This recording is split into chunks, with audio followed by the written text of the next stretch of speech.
ಹೋಗಿ ಹಂಗೆ ಮಾಡ್ತಾರೆ. అక్కడ పోయి కూడా అదే చేస్తారు. ನಾನು ಒಂದು ಮನೆಗೆ ಹೋಗಿದ್ದೆ, నేను ఒక ఇంటికి వెళ్ళాను. ಅವ್ರು ಗಂಡ ಇದ್ರು, అక్కడ భర్త గారు ఉన్నారు, ಹೆಂಡತಿ ಇದ್ದಿಲ್ಲ. భార్య ఉండలేదు. ಹೆಂಡತಿ ಗಂಡನ ಬಿಟ್ಟು ಹೋಗಿದ್ದಾರೆ.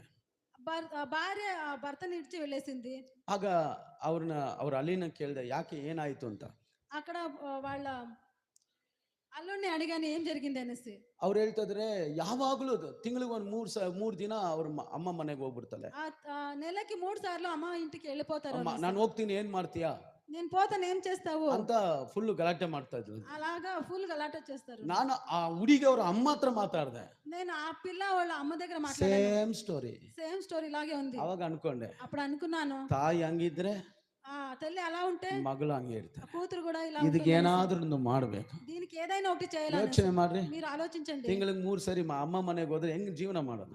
నెలకి 3 సార్లు అమ్మ ఇంటికి పోతే ఎలా జీవించేది? ಅರ್ಥ ಆಗ್ತದ್ಯಾ? మీకు అందరికీ ನಮ್ಮ అర్థమవుతుందా? ಮಕ್ಕಳಿಗೆ ನಾವು